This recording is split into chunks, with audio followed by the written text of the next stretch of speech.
அண்மைச் செய்தி. ராமநாதபுரத்தில் சாலைகளில் மழைநீர் தேங்கியிருப்பதால் மக்கள் கடும் அவதியடைந்து வருகிறார்கள். இதனை நாம் அண்மைச் செய்தியாக பார்த்து வருகிறோம். தொடர் மழையின் காரணமாக ராமநாதபுரத்தில் சாலைகளில் மழைநீர் தேங்கியிருப்பதால் வாகன ஓட்டிகள் கடும் அவதியடைந்து வருகிறார்கள். மாவட்ட அரசு மருத்துவமனை வளாகம், பழைய பேருந்து நிலையம் உள்ளிட்ட பகுதிகளில் மழைநீர் தேங்கியதால் மக்கள் அவதியடையக்கூடிய நிலை ஏற்பட்டிருக்கிறது. ராமநாதபுரத்தில் தொடர் மழையின் காரணமாக சாலைகளில் மழைநீர் தேங்கியிருக்கிறது. இதனால் வாகன ஓட்டிகளும் நடந்து செல்பவர்களும் கடும் அவதிக்குள்ளாகும் நிலை ஏற்பட்டிருக்கிறது. குற்றால அருவிகளில் 6வது நாளாக குளிக்க தடை விதிக்கப்பட்டிருக்கிறது. சாலைகளில் தேங்கியுள்ள மழைநீரை அகற்ற நகராட்சி நிர்வாகம் நடவடிக்கை எடுக்க வேண்டும் என மக்கள் கோரிக்கை வைத்திருக்கிறார்கள். இது பற்றிய கூடுதல் விவரங்களோடு இணைகிறார் எமது ராமநாதபுரம் செய்தியாளர் ரகு. அவரிடம் விவரங்களை கேட்டு பெறலாம். ரகு, சொல்லுங்க, தற்போது அம்மாவட்டத்தில் மழையுடைய நிலவரம் என்ன?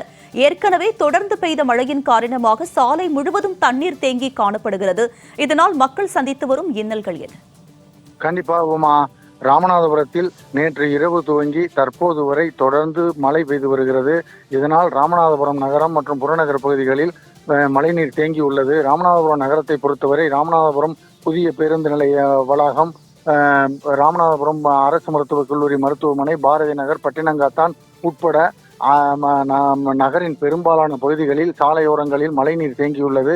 இந்த மழைநீர் தேங்கி இருப்பதால் வாகன ஓட்டிகளும் பாதசாரிகளும் கடும் சிரமத்திற்கு ஆளாகியுள்ளனர். தற்போது மணி 8 மணி ஆகிறது. இதுவரைக்கும் அங்கு வானம் மேகமூட்டத்துடன் காணப்படுவதால் அந்த சாலைகளில் செல்லக்கூடிய வாகனங்கள் முகப்பு விளக்குகளை எரிய விட்டு கொண்டே செல்லக்கூடிய ஒரு சூழல் நிலவி வருகிறது. தொடர்ந்து இரவு துவங்கி தற்போது வரை மழை பெய்த வண்ணம் உள்ளது. இதனால் வாகன ஓட்டிகளும் பொதுமக்களும் கடும் சிரமத்திற்கு ஆளாகியுள்ளனர். சாலையோரங்களில் தேங்கியுள்ள மழை நீரை அகற்ற நகராட்சி நிர்வாகம் நடவடிக்கை எடுக்க வேண்டும். அப்போதுதான் வாகன போக்குவரத்து சீராக நடைபெறக்கூடிய வாய்ப்பு ஏற்பட்டுள்ளது.